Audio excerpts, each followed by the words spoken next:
আসসালামু আলাইকুম, নমস্কার। আজকে আমি একদম মজাদার একটা ব্লগ ভিডিও বানাতে চলেছি। ভিডিওটা হবে আমাদের এই জায়গায় এত ধান ক্ষেত আছে, ধান গাড়ানো হয়েছে, শস্য সব কিছু আজকে তোমাদেরকে আমি দেখাবো। তোমরা সবাই আমার সঙ্গে ভিডিওটা দেখতে সাথে থাকুন। আমি তোমাদেরকে দেখাবো, তোমরা দেখতে থাকুন। এটা আমার চাচাতো ভাই, এই সুন্দর একটা সুন্দর ভিডিও বানাইতে পারে, খুব সুন্দর গান করতে পারে। দেখেন বন্ধুরা, আজকে আমাদের এখানে ধান ক্ষেতগুলোর মাঝে আমাদের ধানটা আজকে কেটে নেওয়া হয়েছে। দেখেন বাচ্চারা কীভাবে এখানে খেলাচ্ছে। এগুলো আমরা ধান কেটেছিলাম, ধান আজকে সব কেটে নিয়েছি। দেখুন এদিকে দাগে দাগে ধান রয়ে আসা। এইদিকে এক বন্ধুরা ওদেরও ধান কাটা হয়েছে, ওরা খেরগুলো শুকাইতে দিছে।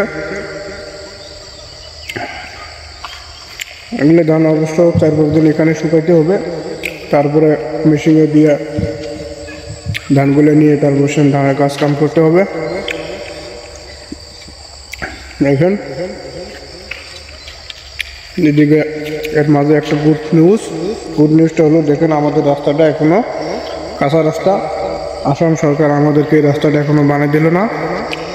এটাই আসামের সরকারের কাজ। দেখতে থাকুন কীভাবে আমাদেরকে, যখন জল আসে এই দিক দিয়ে, জল আসলে পরে এখান থেকে আমরা বাজারে যাইতে পারি না, পানি হয়ে থাকে, পানি জ্বালায় বাজারে যাইতে পারি না।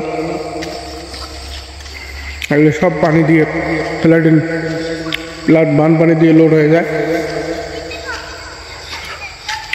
এর মাঝে দেখেন একটা গুড নিউজ, আমার এই ভাইটার ট্র্যাক্টর আছে, এই ট্র্যাক্টরটা দেখেন ওর বাবা চলায়, ওই দিকে নিয়ে আসতেছে।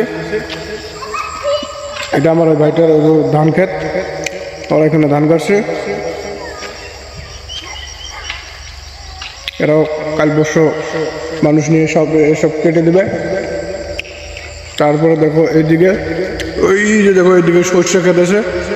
চলো যদি দেখতে চাও তাহলে সর্ষে ক্ষেতে দেখাবো তোমাদেরকে, আর না হলে এক কাম করা যায়, সর্ষে ক্ষেতের ভিডিওটা কালকে বানিয়ে দিই। এটা আজকে তোমাদেরকে এদিকে কী কী আসে না আসে সব কিছু দেখাই দিই। দেখো এইদিকে উপরে তার অবস্থা দেখো, সব জায়গায় সরকারে এবার তার লাগাইছে, আমাদের এই জায়গায় এখনো এগুলো তার লাগাই দিছে। তো আসাম সরকারের কাজ এমনই হবে, মানে যাদের মাথায় তেল আছে তাদের মাথায় তেল ঢালবে, যাদের মাথায় তেল নেই তাদের মাথায় ঢালবে না।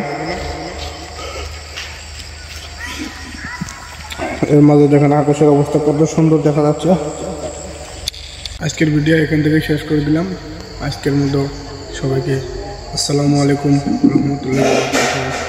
সবাই এই ভিডিওটাকে শেয়ার করবেন, লাইক করেন, আমার চ্যানেলটাকে সাবস্ক্রাইব করে চলে যাবেন।